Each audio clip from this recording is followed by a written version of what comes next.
And now for something completely different.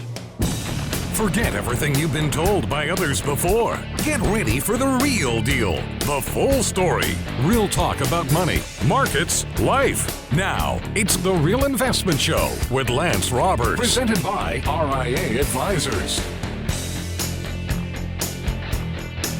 On the show, we're going to talk about investing versus indexing. Not that one is better than the other, but is one better for you than the other? And we'll kind of go through 5 different strategies: indexing, growth investing, momentum investing, etc. Just talk a little bit about what might be right for your goal based on your age, what your financial goals are, etc. Also going to touch a little bit on buy now, pay later. The risk and dangers of that as well. So that's coming up on the show this morning. Outside of that, markets prepping for tomorrow's rate cut. It's widely expected the Fed will cut rates tomorrow. A surprise of a not rate cut would not probably bode well for markets, considering that this whole rally has been basically a hope of this additional monetary kind of easing that's going to come from the Fed tomorrow. So anyway, that's going to be the big driver for the markets. We're seeing a little bit of late stage buying at the end of the day, which has been good. So again, just kind of everything set up right now. Not a lot of economic data to go through. Markets are doing just fine. So here's what you need to know before the bell this morning.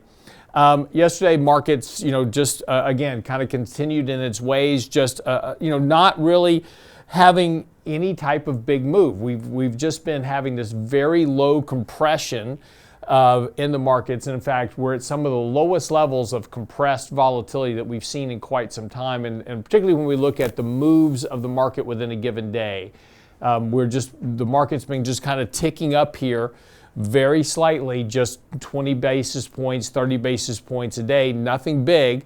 A lot of days we're seeing the markets pull back to break even, the rally a little bit off of that. So again, not real strong in terms of its overall action.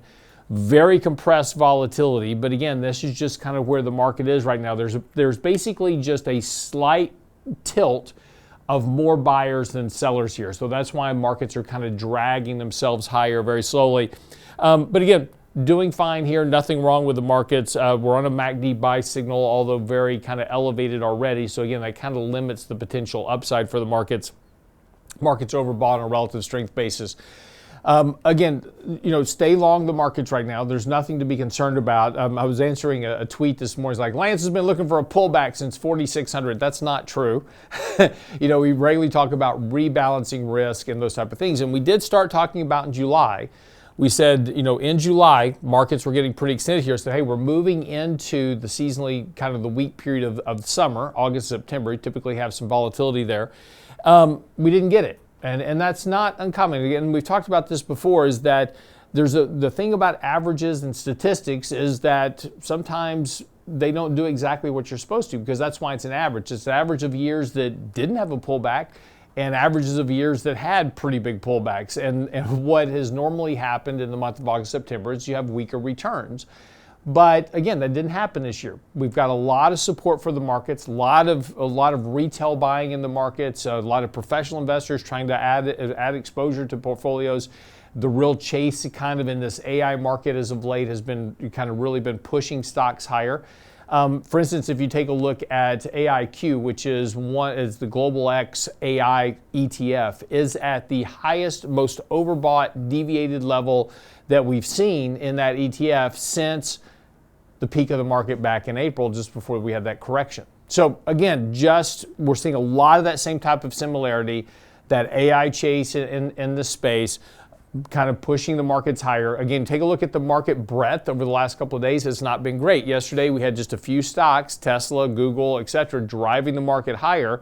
And that's why markets were able to close higher yesterday. But a big chunk of the overall market, if you take a look at a heat map, was red. So again, the breadth has not been real strong here, supporting this markets. But again, nothing wrong with that. But we are getting these very big deviations from means. We're 3 standard deviations above 50-day moving averages, those type of things. Just something to be cautious of. Doesn't mean the markets are going to crash. But again, just those type of deviations are hard to sustain. And we're seeing the same exact setup, of course, if we turn over to the Qs, exactly the same type of setup. Qs had a good day yesterday because of Google and Tesla in particular. Buy signal, very, very overbought here. Last time that we were this overbought was back before that correction that we saw in early August. And then, of course, haven't been this overbought really since, kind of March and April of this year. So, again, these type of extensions occur on a regular basis. Just a good time to remember that when these occur like this, it really doesn't matter what kind of index you're looking at. They kind of all look the same right now. Just remember to take a bit of profits, right? This is the S&P 500 equal weighted index, much weaker performance than the overall market. This is exactly what I'm talking about. While the S&P's been hitting new highs for the last couple of days, RSP's been actually selling off. So that's that breadth. This is the equal weighted index, right? So a very different performance profile between the equal weight and the market cap weighted S&P 500. That's that breadth issue that we're talking about. It's a handful of stocks moving the markets. That's okay. It's just not that sustainable. So just again, be a little cautious here. Take some risks. Rebalance your portfolio. Doesn't mean sell everything, go to cash. Stay in the markets, stay participating in the markets. We're about to move into the seasonally strong time of the year, October, November, December. You're going to have quarter three earnings, which are going to be good, right? Estimates are kind of in line where they should be right now. Companies will meet and beat their expectations, probably around a 75% beat rate. That'll be supportive of the markets. Last quarter stock buybacks come into place. There's going to be a lot of buybacks. We are running at the highest level ever for stock buyback announcements on record, right? Well above the 3-year average right now. Companies have just gone crazy with corporate buybacks this year. That'll help support the markets into the year. And of course, you do have a lot of professional managers offsides need to chase the markets to get their portfolios in shape for year-end reporting. So there's 3 key influences that'll help drive the markets in October, November, December. So again, stay invested. Just because we're looking for a correction doesn't mean anything other than we're just looking for a little bit of an opportunity to put some more capital to work in this markets. That's what you need to know before the bell this morning. We'll come back. We're going to talk a little bit about invest or index. Not what's better, but what's better for you. Don't go away.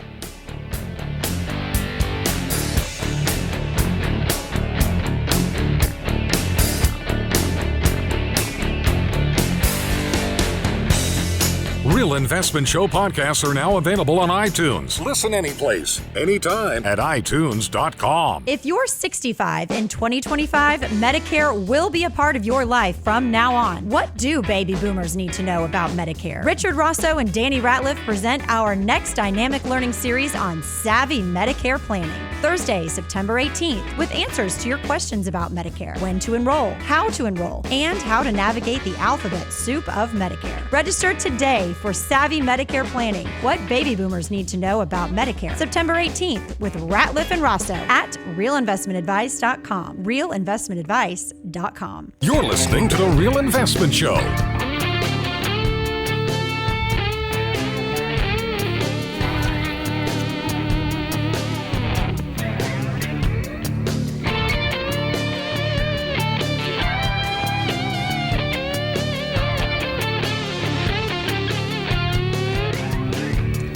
And good morning and welcome to Two Deads on Monday. Like I said, we're going to talk a little bit this morning about invest or index, because I get this question a lot. It's like, why don't I just buy the index, right? I just buy the index and just get what the market gives me. And there's absolutely nothing wrong with that. And you'll get exactly what the market gives you, right? So the only challenge with that is when the market gives you a 50% drawdown, which has happened a couple of times this century. Those certainly don't work out that well. But yeah, if you just invest into an index and just add to it on a regular basis, you'll make money, right? There's nothing wrong with indexing. We're active managers. We believe in a little different type of strategy for the markets. But this is one of the myths that gets put out there a good bit, is like, active managers, they underperform 85% of the time. That's not a true statement. It's true from the standpoint, each year the S&P puts out what's called the SPIVA report, and it says this year 85% of managers underperform the index. Well, that's this year. But over the long term, value investing has been proven to largely outperform the S&P 500. Over the long term, growth investing has outperformed the S&P 500. So again, it's always about time frames, and about allocations and about portfolio management, risk management, etc. So again, there's good and bad, there's pros and cons to every type of strategy, and there's no right strategy or wrong strategy, except not being invested in the right strategy at the right time. But there's no right or wrong strategy. You just want to find the strategies that's best for you, that allows you to be able to participate in the markets and not make emotional mistakes over time. So I wanted to go through a few of these this morning. I wrote this article. It's on the website right now. If you go to realinvestmentadvice.com, I posted this article yesterday. All of the charts and everything that go with the article are there. But I did want to show you this one chart. This is the seasonality of markets. And what this chart does is kind of overlays two cycles. One is the economic cycle of the market, and the other is the market cycle that we go through. And as the economy goes through changes, then different sectors tend to outperform other areas of the markets because of where we are. If we're in a growth phase, then growth stocks tend to do better. If we're in a kind of a contraction or recessionary phase of the market, more defensive sectors do better. Also, investing styles change. And this is the important thing when we start talking about, the Spiva report says 85% of fund managers underperformed in a given year. Well, again, in a year where AI, like this year, is the place to be, value stocks are underperforming. So yeah, those managers are going to underperform the index because they're not in a style that is performing with the market. So again, understanding how the investment styles rotate relative to the economy is also important. So again, this is part of our process as managing portfolios, is that we add a momentum portion of our portfolio when the markets are doing one thing, and if we get into more of a value-oriented market, we'll shift the portfolio to that. So our portfolio migrates investing styles over time because we realize that we go through these cycles. But this is one of the issues that go along. So let's talk a little bit about different things. So I'm going to not go in direct order of the article, because I want to start out. We'll just start out with indexing itself, and then we'll come back, John, and talk a little bit about value investing and momentums and others. But if you're young and you're just getting started out, you're 25, just got your first job, investing into an index is great. I think it's the way to go. I mean, the mistake that I think a lot of young investors make is they start trying to chase meme stocks, or they chase this stock, or they chase whatever's doing well at the time. And they just assume that, this is going to continue forever. Gold is having a boomer last couple of years. It's been doing fantastic over the last couple of years. It's at the top of the performance chart of the last 2 years. If you go back in history and see whenever gold is at the top of the performance chart for a couple of years, it generally winds up in the middle or the bottom of the performance in subsequent years going forward. Same thing with every investment style, by the way. If emerging markets are at the top, they tend to wind up at the bottom in a couple of years, right? If value investing is at the top, it tends to wind up at the bottom. And this is because markets are always rotating over time. So the mistake that investors make in particular is they'll chase one investment style, not realizing that that's going to rotate somewhere else in the very near future. Yeah, it's kind of like it's almost like a heat map. You can look at every investment class over the last decades of history, and you can see how over time in any given year there's an asset class that will be the top performer, there's an asset class that will be the bottom performer, and it never fails. It's like, as investors, we all want to chase what's at the top. Let's go to the top. Well, it outperformed last year, it's going to outperform this year, and we just tend to chase. It's like performance chasing, but then after a while, that, like you mentioned, it's going to rotate, right? So like with our girls, so we have two daughters. Our youngest daughter's 23. She's going to graduate from college here in Houston later this year. Thank you. Our oldest daughter graduated 2 years ago. With our oldest daughter specifically, she's in her first post-college career, started her Roth 401k plan, and in there she's got a myriad of different mutual fund choices that she can use, from growth to value to balance to target dated funds, you name it. And I just helped her pick, hey, you're going to be 25. Here's an easy, low-cost way to get started where you can just get some broad-based exposure to the market. So for her, we're using a Standard & Poor's 500 index fund within her Roth 401k. Our youngest daughter, doing the same thing. She doesn't have a Roth 401k yet because she's still in college, but with her dollars that she is saving just from her part-time work, that's going into a very low-cost, broad-based S&P 500 index fund. And it's also for younger investors out there, I think sometimes choosing that index fund, like just go and pull up, the Standard & Poor's 500 index. It's the top 500 companies that are based out of the United States. So get in there and look at what are those companies? What does the S&P 500 actually hold? And it'll give you a really good sense on what these companies are, what they do, what type of products do they make. So I think this is an easy way for younger investors to start in just getting educated initially in investing to begin with. Yeah, and again, and if you look back, there's a company called Dalbar. Yeah. And what Dalbar does is they run an annual survey of investors, and they survey how are you invested, what was your performance, those type of things. And so they do this every year, and they look at asset performance across different markets every single year and see how how individual investors did versus the index itself versus this. And what's interesting is that over the last 35 years they've been running this report, right? Mm-hmm. The average investor underperforms the index by a fairly substantial margin. In just the latest report they just put out for 2024, they haven't put out 2025 yet, obviously, since we're in it. The average equity investor made about 8% versus the market making 10%. So they lagged about 2% behind the index. And this is just the function of all the emotional biases that we do. We chase a particular asset class. We buy right, we buy at the wrong time, we sell at the wrong time. It's just all those things kind of compound over time. They still made 8%. I mean, there's nothing wrong with that, nothing wrong. But the average, investor over that 35-year time frame, made about 10%. So if you just invest in the index. And so the great thing about index investing and some of the benefits of that is that you will get whatever the performance of the index is, because you just buy that index, let it do its job, you're going to get the average return of the index. Now, you're going to get the good years and the bad years, which is why dollar cost average, if you're young in particular and have lots of time ahead of you, dollar cost averaging into an index works really, really well.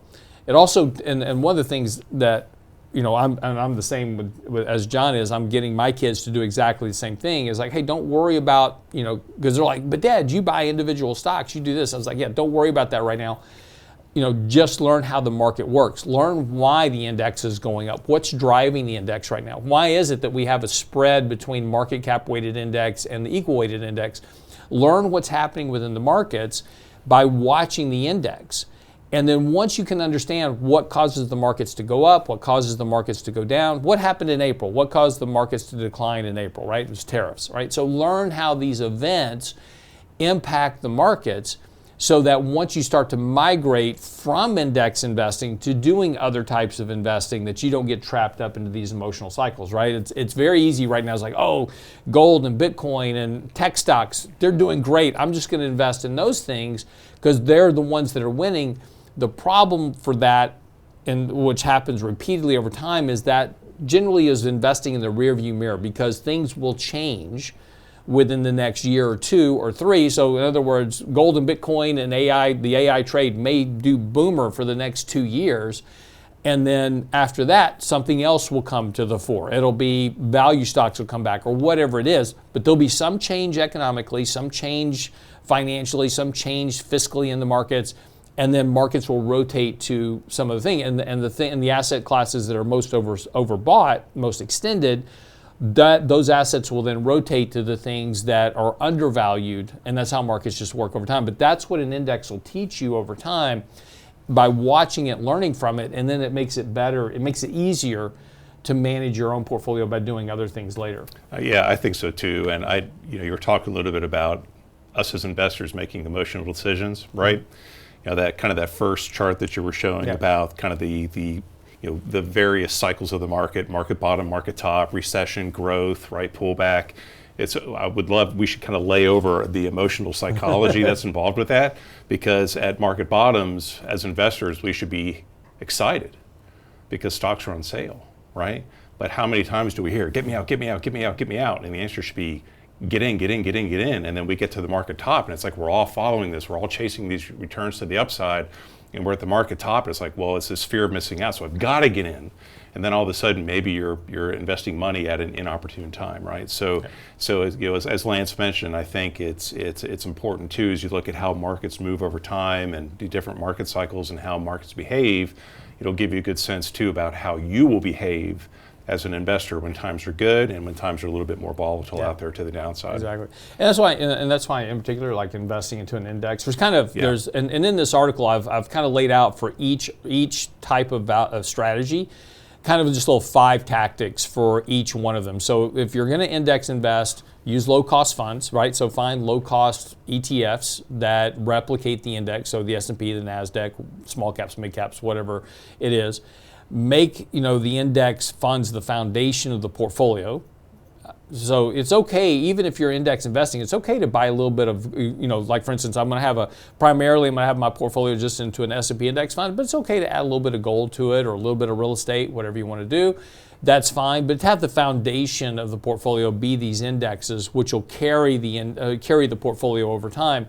Rebalance annually to maintain that allocation model. And this is one thing that investors don't do, is they don't rebalance, which trims back your winners. So it makes a rebalancing process forces you to sell back your winners. So again, if I have 10% of my portfolio in an S&P index and becomes 12%, it forces me to reduce it back to 10 and take some of those gains and then reallocate those gains elsewhere in the portfolio. You can combine, if you want, some active strategies again with an index base. So again, you don't have to be just, and again, as we're talking this morning, you don't have to be just an index investor. You can't say, well, I'm not allowed to do anything else. You can have 60% of your portfolio into an S&P index fund or 50% or whatever it is, and then have 20% into a value, kind of a value strategy, and 20% in a growth strategy. You can blend these together, but again, if you're young, I certainly encourage you, in particular, as you're learning how markets work and learning how these investment strategies work and how they cycle within markets, have the big chunk of your portfolio in these index funds. And most importantly, like he said, is to stay invested. Don't sell them. Don't panic sell and get out of the markets, but consistently add money to the portfolio every single month. If you can start out with $500 in an index fund, put $50 a month into it every single month. Good months, bad months, it doesn't matter. Pick a day of the month. It's the first day of the month. It's the 15th. It's the 30th of the month, whenever you get paid. But $50 goes in there, $100, whatever you can afford. But stay consistent with that over time, and indexing will really start to work for you. Yeah, and it comes down to pay especially talking to those younger investors out there. It comes down to pay yourself first, right? So set this up automatically. So money's going in every month or every 2 weeks, every pay period, whatever that might be. Markets are high. Guess what? You're just going to buy a little bit less. Markets go down. Hey, I'm dancing in the street. I'm buying more shares because things are on sale. But it doesn't matter what markets are doing. Just put money in on a regular, recurring basis. Yeah. So that's index investing, and it's just simply buying an index and letting it work for you. And again, the big thing there is to be consistent and buy low-cost funds. Now, let's talk about dividend investing, because this is another one that gets a lot of press. Just buy stocks that pay a high dividend yield, collect the dividend yield over time. That's fine. It's a good strategy. It definitely works. There's some caveats to that, though, that you have to be careful about, and you have to understand the risk that go into dividend investing. And I just wrote an article talking about dividends. I just wrote this past weekend's Bull Bear Report is on covered call strategy. This has been the hot thing lately because we have this portion of investors right now that are chasing yield. So these covered call strategy ETFs have become a hot thing for the markets. And I can buy an ETF with a 12% yield. Sounds great. You give up a lot of performance by doing that. So yeah, you're collecting yield, but you're giving up performance, which if you would just bought the index, you would have been better off. Now, but dividend investing works. So dividend investing is buying a portfolio of stocks where the stocks in the portfolio provide a yield higher than that of the S&P 500. Because if I don't do that, I just basically buy the S&P 500, get the 2% yield, right? So I'm looking for a basket of stocks, and we run a couple of models on SimpleVisor. So if you go to our SimpleVisor.com website, you can take a look at the portfolio models. We have 2 in there. We have a dividend growth strategy, which combines the top 6 holdings of the S&P 500 with a dividend equity strategy. So you get both growth and dividends. And then we have a strictly pure high dividend model. So it's just looking for stocks with high dividends, good fundamentals, those type of things.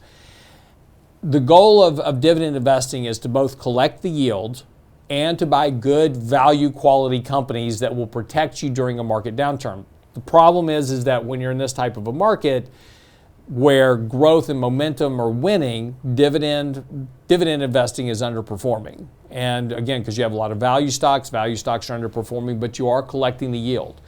So why would I want to be a dividend investor if that's the case? Why wouldn't I just buy a growth ETF? Mm-hmm. Well, again, dividend investing is much better if you're older in your life cycle. In particular, say you're 45 to 50, or particularly heading into retirement where you're getting into distribution phases of your portfolio. A dividend model is very, very good for that because it creates income into the portfolio. So again, if I'm moving into my retirement years, I've got my Social Security and I need some additional income to live on, that dividend investing comes in, and that also helps go. And plus, dividends are only taxed at 20%, so they have a lower tax rate. So I can collect those dividends, put those dividends, and I don't necessarily want to put my dividend growth model in my IRA because now I get the dividends at 20% tax rate. They come out at normal taxes. At ordinary income tax. Right? Yeah. So your dividend income growth model should be in your taxable account to take that income at a 20% tax rate, take your distributions from your growth model that's in your IRA, that comes out at normal income tax rate. So we can kind of help mitigate some of these things. So, but there's some big advantages to dividend investing. One, it forces you to buy value stocks, which will protect you in a market downturn, creates income to live on. And again, generally it's pretty easy to create an income yield in a portfolio higher than that of the overall markets.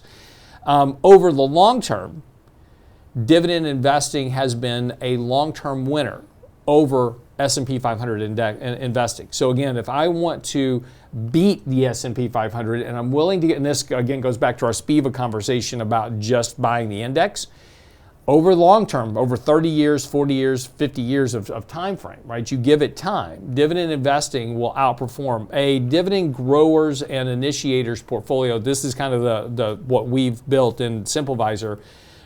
Since if I invested $100 back in 1975-ish, 1980-ish, that's grown to about $15,000 versus a equity, just an S&P 500, which underperformed that by a fairly substantial margin. So again, it's important to make sure that you give things, if I'm going to do an investment style, and I'm going to be a dividend investor, it's important to give it time to work. Yeah, and so for any sort of young investor that might be paying attention to this, a dividend is nothing more than a company, as a company has earnings, as it has sales, rather than reinvest those earnings back into the company. More about that in a moment about growth. A dividend is just that company distributing some of those earnings to you as being a shareholder, right? So that's the income that you receive. That's the dividend that you receive from those shares of stocks. And I see dividend investing become more a part of an investor's portfolio as they are getting a little bit closer to retirement or they're in retirement. And so they're looking to create some additional income streams because maybe they're not working anymore with their employer, or maybe they were a small business owner, they sold their business.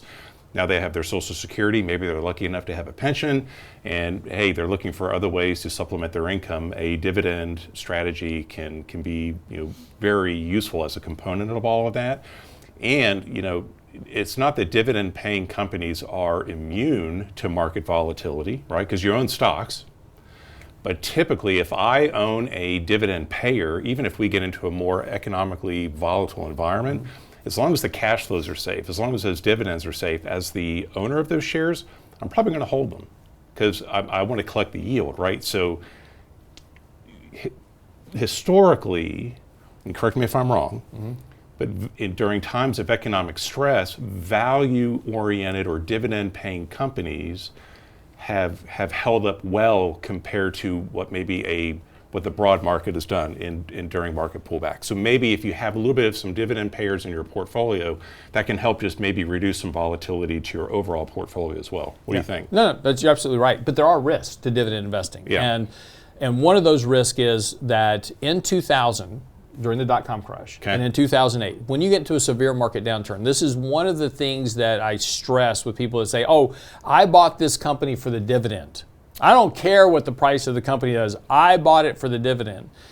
And the problem with that strategy is that you still have to manage the risk in your portfolio, because in a market downturn where there is a substantial downturn in economic activity, dividends get cut. Dividends were cut by more than 50% in both the dot-com crash and during the financial crisis. So not only were your stocks down 50%, you lost your dividend yield in a lot of cases. Companies like Citigroup, Bank of America, others cut their yield to zero. So all of a sudden now I've got a stock that goes from 140 to 5 during the financial crisis, and I've got no dividend yield. So I've lost both of the components. I've not only destroyed the capital in my portfolio, I also destroyed the yield in my portfolio as well. So dividend value investing is not risk-free. You have to manage the risk in the portfolio. And when if you utter the words, I bought this for the dividend, I don't care about the price, you need to not dividend invest, because you don't know what you're doing. Because dividend stocks will get crushed with the markets, and when that value of that company falls far enough, the first action the company will take is to cut that dividend in a lot of cases. So again, just be careful with that. Now, let's talk about tactics if you're going to build your own dividend strategy portfolio, which is fine. And again, I think it's a good strategy. We employ 2 different models of it here, so we obviously believe in it as well. Seek companies with very long track records of raising their dividends, right? So look for companies that went through 2000 and 2008 and did not cut their dividend, right? Which companies maintain that dividend through that entire period? You're looking for good, strong, stable companies that have the cash flows to support that payout of that dividend. If you look at cash flow per share, you look at price to sales, those type of things, if that company has very little cash, or in terms of has a lot of debt on their books, that dividend's potentially going to be at risk. So be careful and understand what the long-term track record for these companies are. And if they have a very high dividend yield, so if their dividend yield is 8% and the yield on the S&P is 2%, ask yourself why that dividend yield is so much higher than that of the market, because typically there's risk there. So again, there's some correlation between yields and market yield, and just understand that the higher that yield you're getting, it sounds great today, but you're going to potentially be at risk during a market downturn. And that kind of goes into the second tactic, which is don't chase yield, right? Again, just because it's got a high yield doesn't mean it's risk-free. High yields signal financial stress in a lot of cases, so make sure you understand the risk you're getting yourself into. Diversify across industries. Yeah.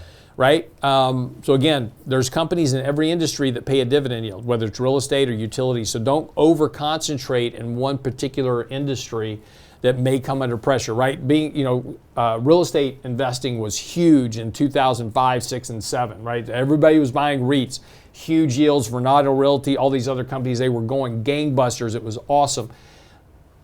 You remember what happened to real estate during the financial crisis, right? So again, make sure and diversify across sectors to protect yourself against economic cycles. Reinvest the dividends if you want. Now, there's one caveat. We do not reinvest dividends in our portfolios. And the reason for this is really twofold. I actually just got this question yesterday. Why don't you reinvest dividends? We do reinvest dividends. We take the dividend in as cash. We don't reinvest back into the individual stock. The reason for that is that 2 things. One, for tax purposes, every time you get that dividend reinvestment, you start getting fractional shares, and it makes tax accounting a nightmare. So if you're trying to do tax lot accounting, those type of things, managing your taxes better, understanding what your cost basis is, dividend reinvesting back into the same stock over and over again becomes very difficult to get what your cost basis is, to track all that. The second reason, though, is that I don't necessarily, I want that income coming in, because I may need it for other things, and particularly if I'm using dividend income investing to supplement my lifestyle, right? I need the cash. But for us, in our models, we like that cash to come in, and maybe we're getting dividend yield from energy stocks, which are going gangbusters right now, and they're all very, very overbought. Well, I don't necessarily want to buy those overbought stocks. I want to take that dividend yield and start buying something that's undervalued. So we do reinvest that dividend that comes in. We just don't do dividend reinvesting into the same stock. So we collect the dividend as cash, and then we reinvest it elsewhere. But if you want to do dividend reinvesting, It's fine, right? Nothing wrong with it. It's just a couple of caveats that we just do a little differently. That's the only thing. And of course, again, a dividend is a dividend model. Like I said, I think this is the best strategy if you're transitioning to retirement. It's pretty much the only way you should be looking at the markets. Yeah, there are a number of individuals and families that we all work with, Lance, where as those dividends come into the portfolio, it all sweeps over to kind of the money market there, and so it's very often where we're sending out regular distributions to clients, kind of recreating the paycheck that they had before when they were working. Mm-hmm. And as those dividends come in, bond interest payments come in, as you guys are in there taking profits, raising cash, all of those different moving pieces kind of refill the cash bucket that helps to keep driving those dollars forward that we're sending out to the clients. Yep. So that dividend income flow can be very useful with creating those income streams. Absolutely. All right, let's switch over to momentum investing. This is what's hot right now. Very much so. Momentum investing, it thrives in bull markets. It's herd behavior in momentum investing. It pushes winners higher, creates kind of reinforcing trends. And so we have momentum now running across multiple markets. We have a momentum cycle in gold. We have a momentum cycle in Bitcoin. We've got a momentum cycle in AI stocks.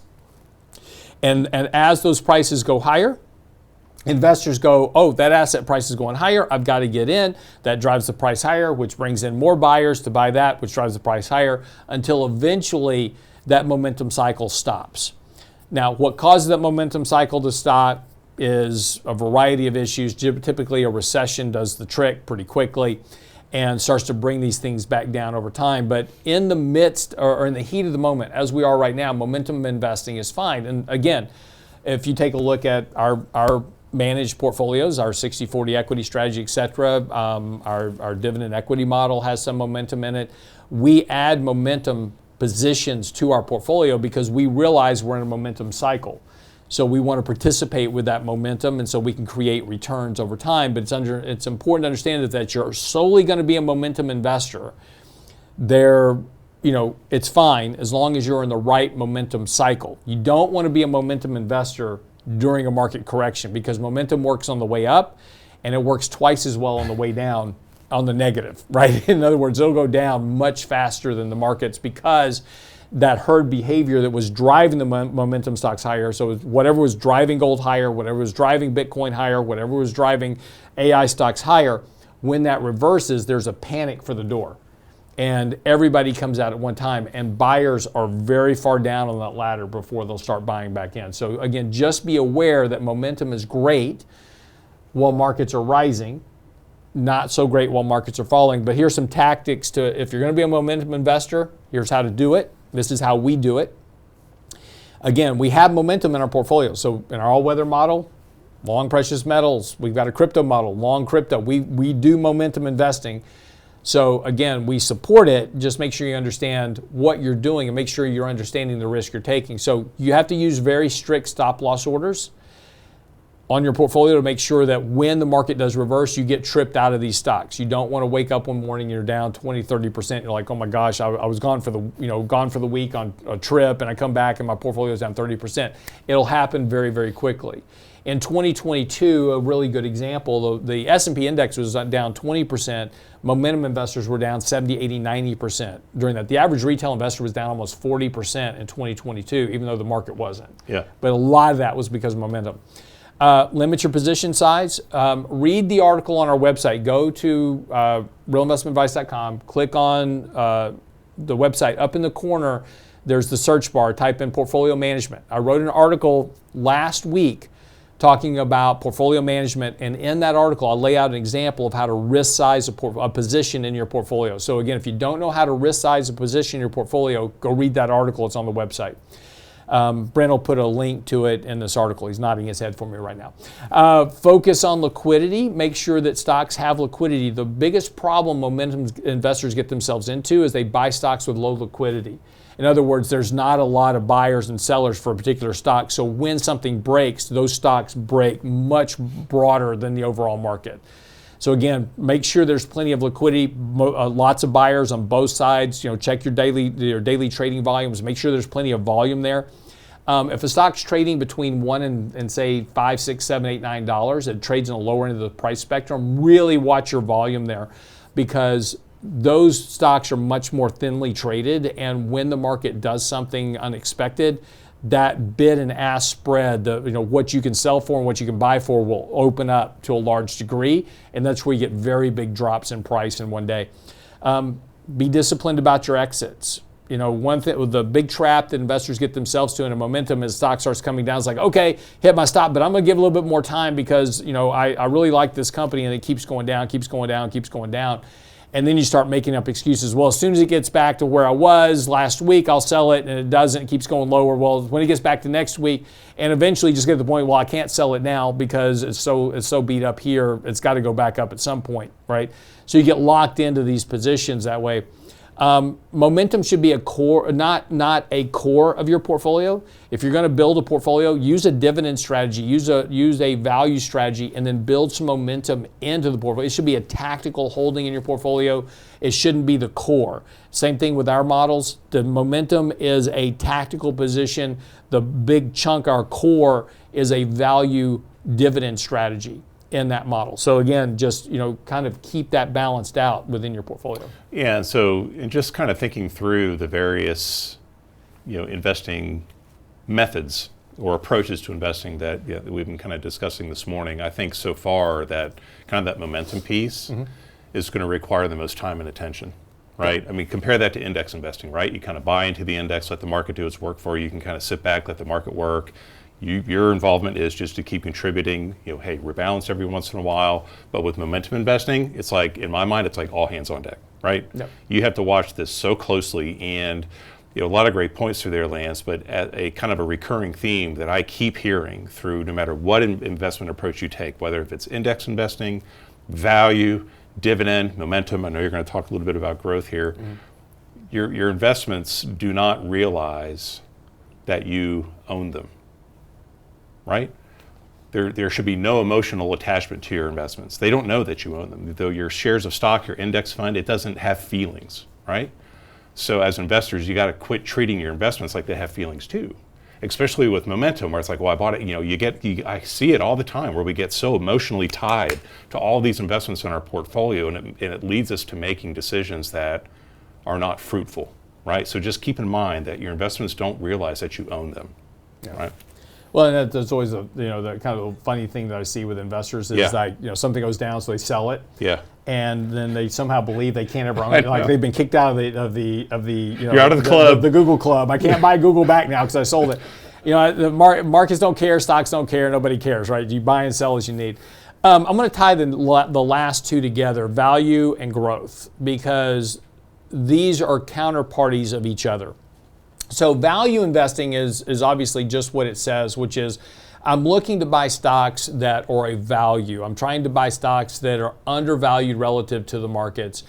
And if I buy stocks that are undervalued relative to the market, I am going to outperform over time, because that's the whole benefit of investing, which is if I can buy something cheap, when the market realizes that stock is undervalued and brings it up to its value, that's where I make my money. So value investing over the long term will outperform most other investment styles, hands down, over time. There are periods of time, like now, where value investing is very out of favor, right? Growth investing is in favor right now because we're in an economic expansion cycle. That bodes well for growth stocks. Value stocks don't perform well during a economic expansion, particularly a later stage economic expansion when you have a lot of kind of bullish spirits, animal spirits driving the markets, a lot of herd behavior. Growth stocks you're going to outperform in the cycle. And this is where, again, we go back to the Spiva report. Oh, last year, 85% of managers underperformed. Yeah, value investors underperformed because growth stocks was where the market action was. But value stocks are really good. Now, if you're very, very young, value investing will work, but you've got to be very patient with it. And that's going to be very hard, particularly if you're young and you're looking at all your friends, they're all buying Bitcoin and everything else, and they're making money hand over fist, and you're over here buying Berkshire Hathaway, these type of companies, Procter & Gamble. That's a very boring cycle. But if you stick with that, you're likely going to outperform your peers over time, because when the market corrects, they're going to lose a vast chunk of their money. You won't. But again, discipline Value investing is a very disciplined sport. I mean, you have to have a very strong fortitude to be a value investor long term, because there's going to be a lot of years where you're going to underperform the S&P or the NASDAQ, and that greed cycle is going to want to make you chase that market. But if you can stay true to being a value investor, this is why the greatest investors throughout history have always been value investors. You don't see many, in fact, I can't think of any really off the top of my head, great investors of our time that were growth momentum investors. They were always value investors. Whether it was Berkshire Hathaway or Ben Graham or anybody else, they all invested in value because they knew what the benefit of buying things undervalued meant over the long term. But that's very hard to do, again, like I said, particularly if you're young, or particularly if you just have a shorter term time frame in terms of your view of investing. It's like, I just want to do what the market's doing today. It's very tough to be a value investor. It requires a contrarian mentality. Yeah, you're definitely not going to be the life of the party. if you're all sitting around talking about what's doing great, and everybody at the party's talking about who knows what their Bitcoin and gold miners and gold this year, and I am investing in Berkshire Hathaway and Procter and Gamble, and it's like, you're not. Hey, look, you got to go in there, got to be disciplined. You're not going to be the life of the party, right? But if markets get a little bit more volatile to the downside, that's when you're going to be more the life of the party, in my opinion. Yeah, right? yeah. No, absolutely. But again, those can be very long cycles. Oh, sure, yeah. You got to have patience. It can be quite some time. You got to have patience, and you really got to have discipline with that. Yeah. Absolutely. So Absolutely. if you want to be a value investor, here's some tactics for you. First, you have to screen for companies that have a low PE ratio. Now, this isn't rocket science, and low price to book ratios.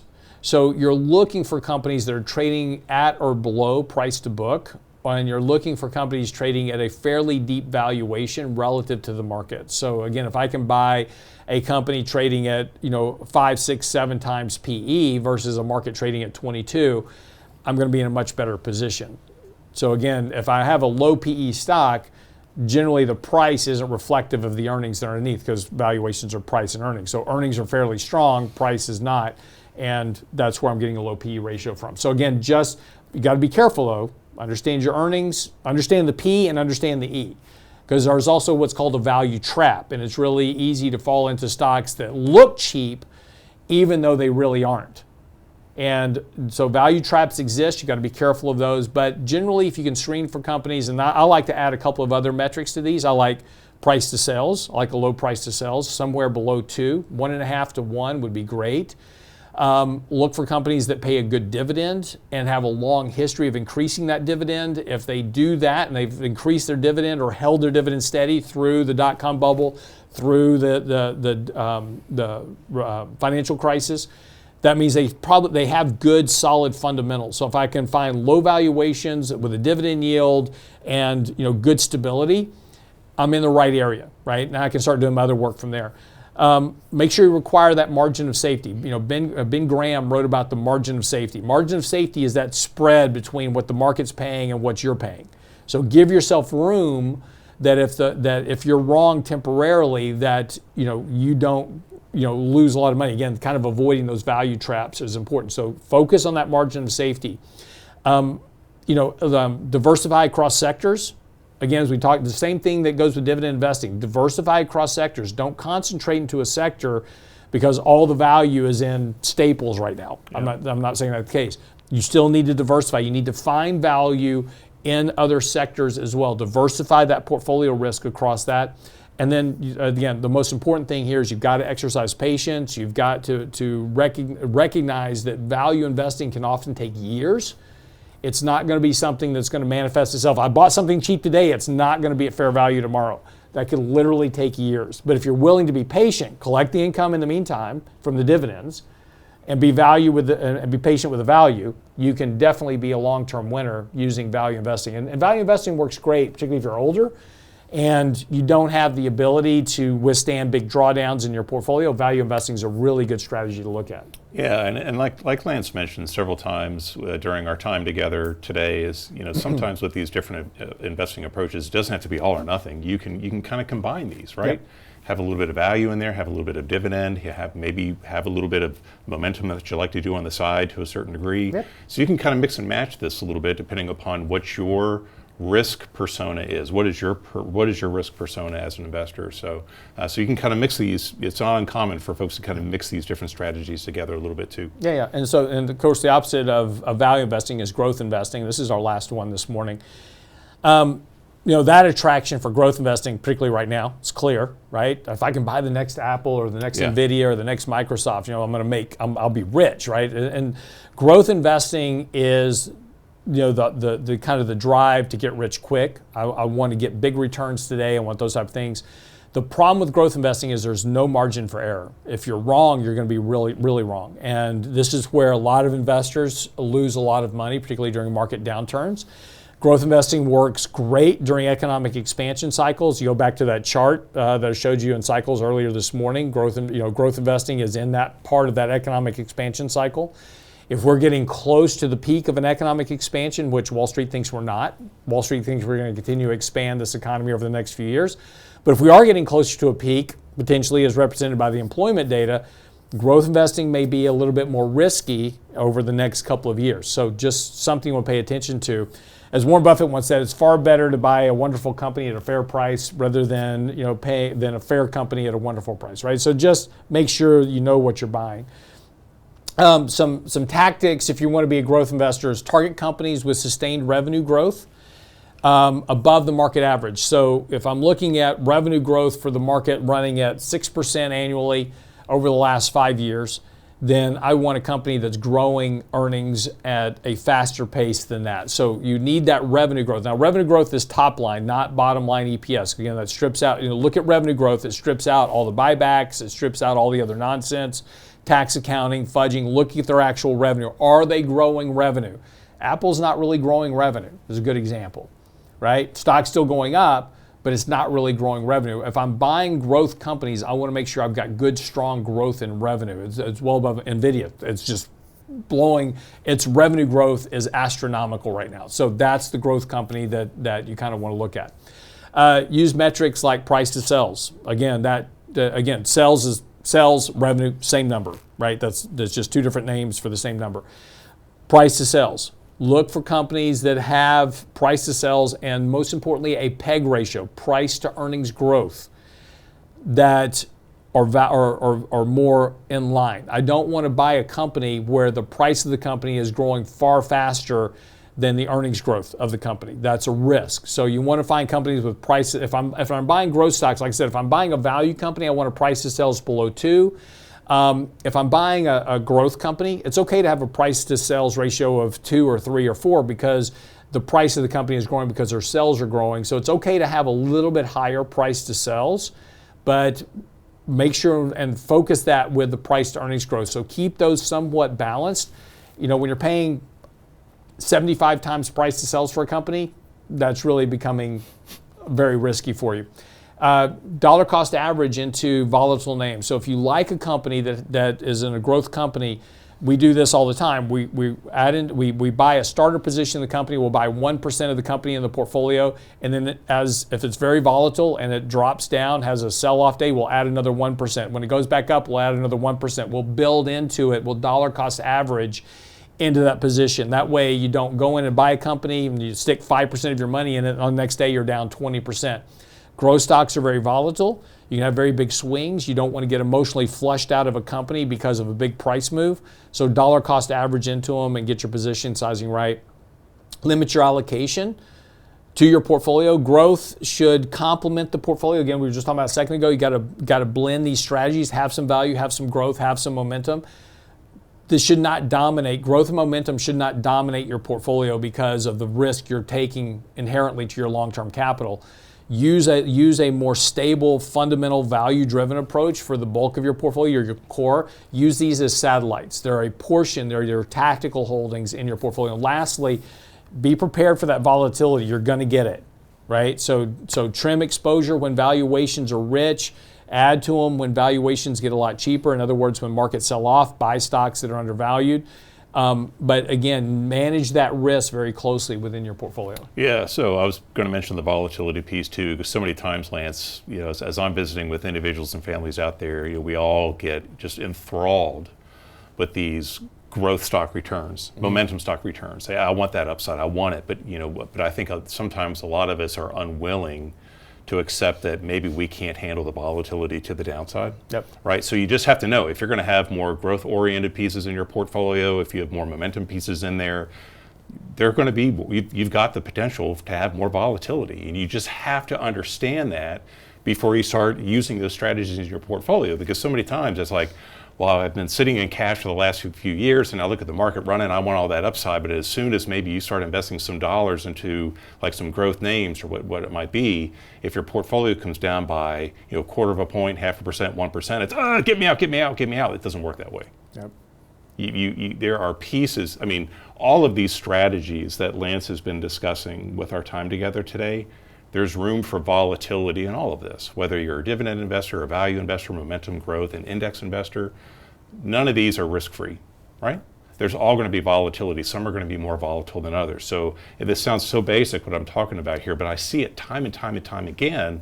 Whereas investors, we let the emotions get the best of us, right? So just please keep that in mind. No, and the volatility is right? Yeah. Is that what volatility does is, and we don't really pay attention much to volatility, but what volatility does is it forces us out of our holdings at the worst possible time. At the worst possible time. So if I can manage that volatility to some degree by blending these strategies together, lower the volatility in my portfolio, still create returns, I'll do better. Absolutely. And really, just to wrap this up, and we ran long, so John, let's say buy now, pay later for next week. Yeah. So next week we'll get into buy now, pay later, all the risk involved with that.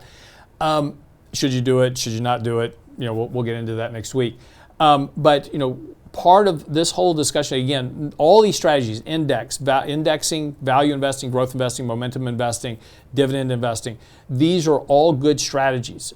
You don't have to be all of one and not of any of the other. You can combine these strategies, you can mix them together, you can blend them, you can do a whole variety of things within your portfolio. You're not limited to just one area. The goal is, though, is to select a strategy build in your portfolio that limits volatility risk so that when the markets do correct, you don't destroy all of your gains for the last 5 years, 10 years. And we've seen this happen. .com crash, people wiped out a decade of gains.